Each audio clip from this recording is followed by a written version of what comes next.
Did you know that every 8 minutes a child is the victim of sexual assault or sexual abuse?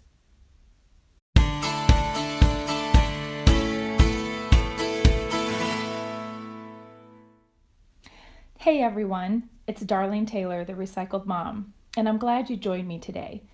If you are new to my channel, welcome.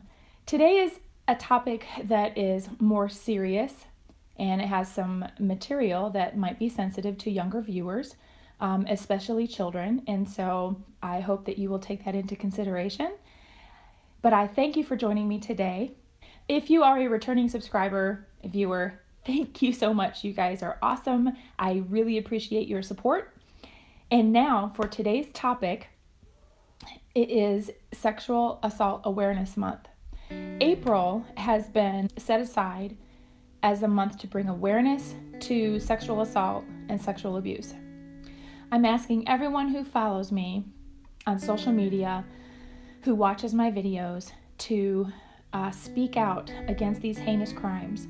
Embrace your voice. That is the theme for this month, for this year, 2018. And I encourage you to embrace your voice, to speak out against this issue, to speak up for those who don't have a voice.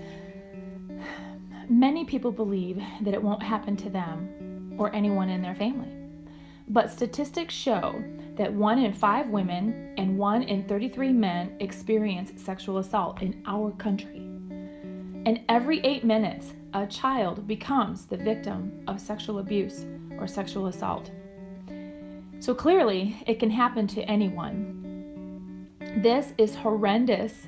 It must stop, and most importantly, it must be reported. 63,000 children a year are victims. 1 in 9 girls and 1 in 53 boys under the age of 18 experience sexual abuse or assault at the hands of an adult. 80% of those adults are often a parent, and 47,000 of those are men.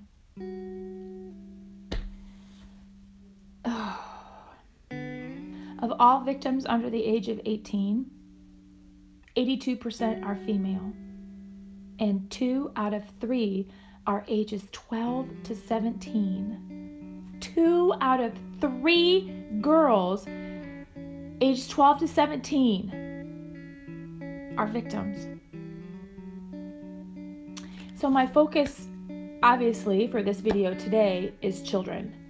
I want to encourage you to be aware. As parents, we are the ones that are looking out for our children, and we are the ones that are responsible for who we place them in the hands of someone else, to care for. We are responsible for that. Today, I want to talk about us as parents with our children being proactive. We have to be. You're not an overreactive parent, a hyper parent, what do you call them, helicopter parents, or an overbearing parent. Whatever term you want to put on it, that is not what that is. We need to be proactive. And in today's culture, we just cannot ignore this. We cannot expect that it's not going to happen because we homeschool our children, or because our children go to a private school, or because we're a Christian family, we have Christian friends, because that just, it does not matter. This issue in our country, sexual abuse, sexual assault, it is no respecter of persons. It affects anyone, anybody, any family. And clearly, it can happen to you or someone in your family, and God forbid that happens. So we're going to talk about prevention today. Parents, you need to learn to make it a lifestyle to look and listen. Okay? It's not, again, you are not being an overbearing parent or being overprotective. You're just being aware. We have to be aware in today's society. You need to watch your child. Now, you don't need to be right there with them, but you do need to be watching the whole environment. You need to be aware of your surroundings, be aware of where you're going, being aware of where I'm at. Is someone following me? Is someone looking at my child? Okay. I'm not talking about being a worrywart. You can be proactive without being hypervigilant. Okay. You are watching for your child, because even, our children up until 18, and I would even say, if your children are still at home living with you or they're in college, and even in college, you can't be with them per se, but you need to guide their senses, to teach them how to be aware, to teach them to evaluate their surroundings and their situations. And it's sad because we have to talk about these things with our children at a younger age. Whereas, I had hoped that with my kids, I wouldn't have to talk about certain things until they were a little bit older. But no, we're having to talk about these things with our children when they're young. And we can do it in a way that is not as scary when my kids are older. Now that they're older, my oldest is going to be turning 18 in a few months, and right behind her is my son, who is going to be 15. They're old enough now that they know things a little bit better than they did when they were kids. So I can talk to them on a different level now than when they were kids. I can take things a little bit further. They can handle stories that they hear on the news, or that there's things that we talk about, situations that we have even experienced right here close to home. And so I want to encourage you, your families, and with you and your children, to not stick your head in the sand, and not be afraid to talk about this kind of stuff, and that there are materials out there that will help you, and I'm going to show you that in just a minute. We can talk about this topic of sexual assault, sexual abuse, without being so fearful and creating a spirit of fear in our children. What I want to do with you today is show you a couple books written by a woman named Debbie Pearl. They are called Yell and Tell. And this book that I'm holding up is for boys, and it is Samuel Learns to Yell and Tell. And the book for girls is Sara Sue Learns to Yell and Tell. These books were written to save your child, to teach prevention, to teach preparedness. Debbie Pearl, the author of these books, has a saying, "Those prepared are usually spared." Okay, I know this is not an answer to everything, but the more we are prepared, the more we are learning to be aware of our surroundings and aware as parents. So we're teaching our children some things, to giving them some tools to equip themselves, be like, hey, mom and dad said something about this, and this isn't right. A lot of times, children in these situations that are, the children that have been sexually assaulted or sexually abused, feel that they can't tell anyone. They feel that, and unfortunately, in a situation when it has happened, they feel that they've been put in pressure to not say anything, to be quiet if it's happening, and then even afterwards, the child is afraid to tell. And these books, and what I'm doing with you today, is I just want to encourage you to create a safe place for your children to be able to come and tell you things that they think are wrong, things that have happened to them, questions they have. They need to know that they have a place to go to, that they have someone that they can tell. And these books generate conversation. So the Yell and Tell for Sara Sue is, illustrated. It's very lighthearted, even though the topic is very sensitive and very serious. But in this book, Sara Sue is talking to her sister, and she is telling her sister things that her mom taught her. And she opens up in the book, the first thing she talks to her sister about is about her body, and that her body is hers. She says, "Parts of your body are very special. They are made for you alone. No one else should ever touch them. This rule should be set in stone." And then she, still we've got cute little pictures here. She talks about things that might catch her by surprise. Like when you're outside playing and a friend comes strolling by. He'll smile and he say he likes you and has a secret to tell, then take you someplace private where you'll be hidden really well. And you'll know he is a bad boy by the things he asks of you. He'll want to touch your private parts, which he's not allowed to do. Okay, so we talk about how your bodies are special.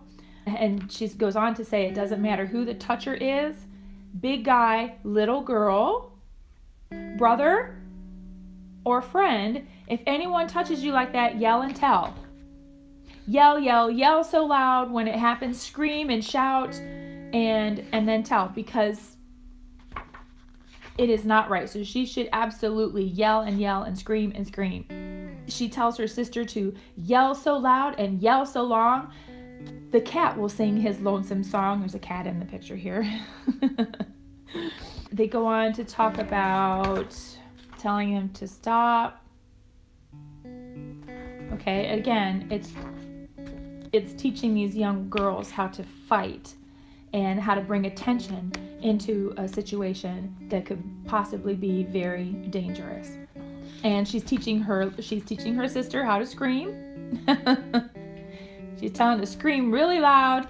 She also tells her sister to protect herself from ugly things. And so when I did this book with my daughters, it opened up the issue of pornography, or what some people might call dirty pictures or dirty things. She gives her some clues in the back. She gives her a list of clues to look for. And she reminds her sister to never be afraid, to always, always yell and tell. Now, the book here, Samuel Learns to Yell and Tell. This one, for boys, this is conversation between mother and son. And she addresses her son about him being very special, that his body is beginning to grow. And some kids all look the same, but there are some that are bad ones. And she says, you'll know that he is a bad boy by the things he asks of you when no one else is looking and when no one else can hear. He will ask to see your pee-pee or want to show you his. So there's a little bit of that. I'll show you mine if you show me yours. And she's also teaching her son to look out for someone who might want to, who is an adult that appears very friendly. And it says that he always wants to play with the boys. He'll sit you in his lap. And when mom and dad aren't watching, he softly touches you down there, whispering that you like it. And he's telling you to hush and not say a word. And she's telling him, no, you run and run. You run and tell and yell. And he says, I'll do that, Mom. I'll yell so loud and I'll make the table shake and rumble. She addresses an evil book, and this is about dirty pictures, so she addresses pornography in such a way that's not scary. She's also addresses where someone might be a stalker. She says a big scary boy may be a stalker, but she says a big scary boy might come by and want to pull his pants down and say, look at this, or she's addressing like a flasher, and he's saying, don't you fear, Mama, I'll do just like you said, I'll yell. And the other thing I thought was very special was dealing with nasty thoughts, but I actually thought that it, in the way that I used it with my children, was just having any kind of a scary thought. Thoughts that you don't understand, questions, things that might scare you. And this little boy here, and Samuel, is hiding, and the mom is encouraging him to not hide, and that it's okay to come and talk to us if you have scary thoughts. And then Samuel tells all of the kids out there that it really might just happen, but what you need to know is to never keep secrets. Someone must be told. So Samuel and Sarah tell us to yell and tell. So parents, again, this is an opportunity to open up dialogue between you and your children. This is an opportunity for you to read these books and think about these things. Think about situations that you might have been in where you kind of went, you know what, that's just really strange. You know what, you should listen to your gut. So remember, parents, when it comes to your children, there's going to be a good deal of sacrifice here for your children for many years, okay? And this just, it's just how it is. It is what it is. And I want to encourage you to just not take the easy way out. Don't just stick your head in the sand and ignore issues in preparing your children, or issues that are out there as you're evaluating the places where you take your children. Only leave your children with people that are positive and walking in truth, that are upstanding, that not just how they look, but that that they're upstanding. Someone said that if you let yourself be known as an unforgiving bear, if anyone should ever touch your child, whoever touches my child, I'm gonna come after him with all my might. Because I'm noticing that a lot of parents, a lot of families, especially in our churches, that they don't understand the importance of these precautions.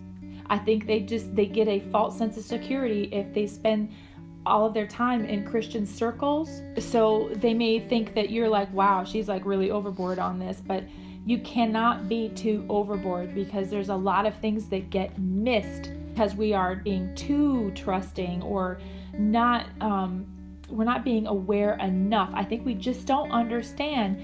We just tend to look over this issue, things that are happening in the home. I think we just don't want to deal with it. I don't think we want to deal with or face the fact that the heart of a person could be so ugly and so, just so horrendous to be able to do something like this or even think like that, especially with children. Okay, it's evil all the way around, but with children, I just can't even understand thinking that way about a child.